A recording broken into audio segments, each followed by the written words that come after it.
Assalamualaikum warahmatullahi wabarakatuh. Perkenalkan, nama saya Dedek Tridia dengan NIM 2304101003. Saya berasal dari Universitas Samudra, Fakultas Keguruan dan Ilmu Pendidikan, Program Studi Pendidikan Guru Sekolah Dasar.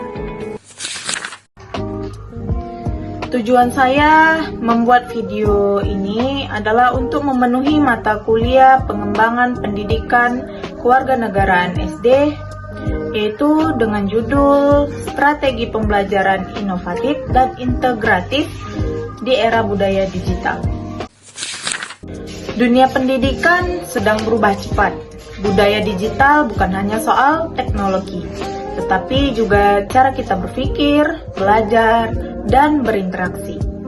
Di era ini, guru ditantang untuk berinovasi, bukan hanya sekedar mengajar dan menginspirasi. Kita tahu bahwa anak-anak zaman sekarang adalah generasi digital. Mereka sangat akrab dengan gadget dan sosial media.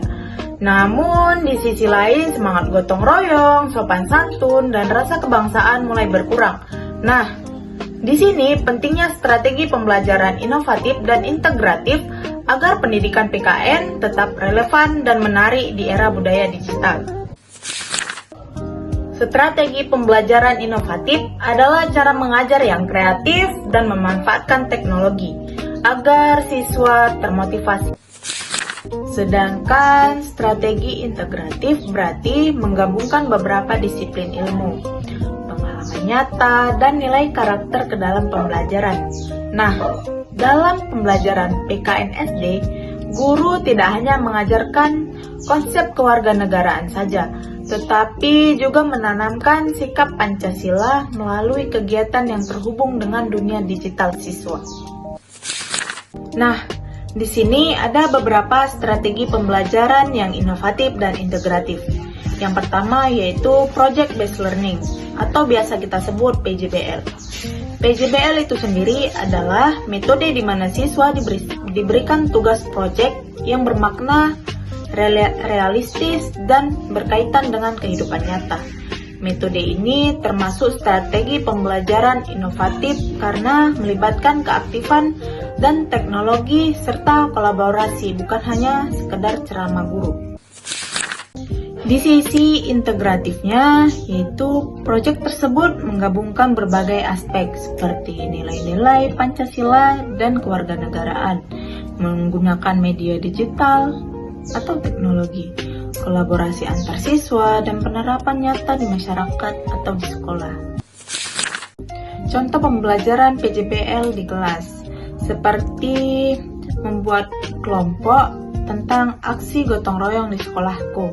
Tujuannya agar siswa memahami arti gotong royong sebagai nilai utama Pancasila. Yang kedua, siswa dapat menunjukkan sikap gotong royong di lingkungan sekolah. Lalu, siswa mampu memanfaatkan teknologi sederhana seperti HP, kamera, untuk mendokumentasi kegiatan positif. Langkah yang pertama, guru menampilkan video durasi kurang lebih 1 menit tentang gotong royong di sekolah lain.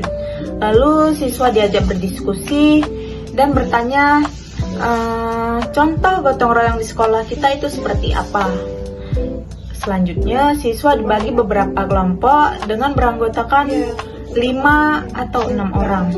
Lalu diberikan setiap kelompok tugas masing-masing seperti kelompok A membersihkan taman, kelompok B merapikan buku perpustakaan, kelompok C membantu membuat papan mading kelas. Guru menekankan bahwa setiap kegiatan harus didokumentasikan menggunakan HP. Nah, kemudian ketika tugas selesai, siswa diajak kembali ke kelas. Lalu siswa diajak untuk menggabungkan foto dan video dengan menggunakan CapCut dan menambahkan keterangan seperti contohnya kami membersihkan taman agar lingkungan sekolah nyaman. Setiap kelompok mempresentasikan proyeknya di depan kelas dan menceritakan prosesnya. Lalu guru memberikan apresiasi. Lalu strategi yang kedua yaitu strategi gamifikasi. Gamifikasi adalah strategi pembelajaran yang menggunakan unsur-unsur permainan game seperti point level, tantangan, hadiah, dan peringkat untuk membuat kegiatan pembelajaran lebih menarik, aktif, dan interaktif. Mengapa gamifikasi dikatakan inovatif dan integratif? Yang pertama, inovatif. Mengapa dikatakan inovatif? Karena mengubah pembelajaran tradisional menjadi interaktif seperti permainan. Siswa tidak hanya pasif mendengar, tetapi aktif menjawab, berkompetensi, dan bekerja sama. Yang kedua, integratif. Mengapa dikatakan integratif? Karena menggabungkan nilai-nilai karakter PKN, kerjasama, kejujuran, tanggung jawab, dengan teknologi digital seperti kuis interaktif, aplikasi belajar, dan papan skor. Contoh dalam proses pembelajaran di kelas, seperti pertama, guru bertanya, siapa yang masih ingat tentang lambang Pancasila dan artinya? Kemudian, guru menjelaskan bahwa pembelajaran hari ini mereka menggunakan permainan game. Lalu siswa dibagi beberapa kelompok dan mempunyai aturan setiap jawaban mendapatkan 10 poin. Jawaban siapa cepat mendapatkan poin bonus. Strategi yang ketiga yaitu blended learning. Blended learning adalah penggabungan pembelajaran tatap muka dengan pembelajaran online. Strategi ini cocok di era digital karena fleksibel dan memanfaatkan sumber belajar digital. Contoh pembelajaran PKN di dalam kelas seperti materi tentang keberagaman budaya di Indonesia. Ketika di dalam kelas, guru menjelaskan secara langsung mengenai tentang keberagaman budaya di Indonesia. Lalu memberi tugas kepada siswa di Google Classroom. Lalu siswa mencari video dan membagikannya ke forum kelas. Integritasnya seperti siswa belajar memanfaatkan teknologi digital secara tanggung jawab dan menumbuhkan sikap toleransi. Yang keempat yaitu strategi STEM.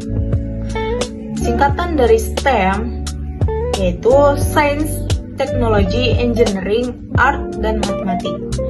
Strategi ini mengintegrasikan 5 disiplin ilmu untuk melatih kreativitas, kolaborasi, dan pemecahan masalah. Dalam konteks PKN, STEM dapat diadaptasikan untuk menumbuhkan sikap inovatif dan nasionalisme digital. Contoh penerapan STEM di dalam kelas dalam pembelajaran PKN, contohnya seperti materi Cinta Tanah Air melalui karya digital. Siswa membuat mini project berupa poster interaktif menggunakan Canva, lalu guru menilainya dari aspek kreativitas, makna simbolik, dan kerjasama, serta pembelajaran mengasah logika dan teknologi. Tentunya penerapan strategi ini tidak lepas dari tantangan, seperti keterbatasan fasilitas, kemampuan digital guru, dan distraksi media sosial. Solusinya adalah pelatihan literasi digital bagi guru, penggunaan teknologi sederhana seperti Canva atau PowerPoint, serta kerjasama antara guru dengan orang tua agar nilai-nilai PKN juga diterapkan di rumah. Dari paparan tadi, kita dapat simpulkan bahwa strategi pembelajaran inovatif dan integratif sangat penting di era budaya digital.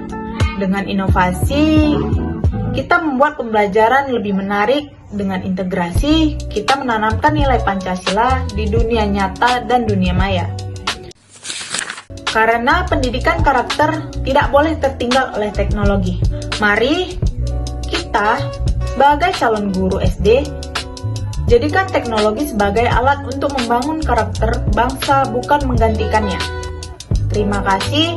Assalamualaikum warahmatullahi wabarakatuh.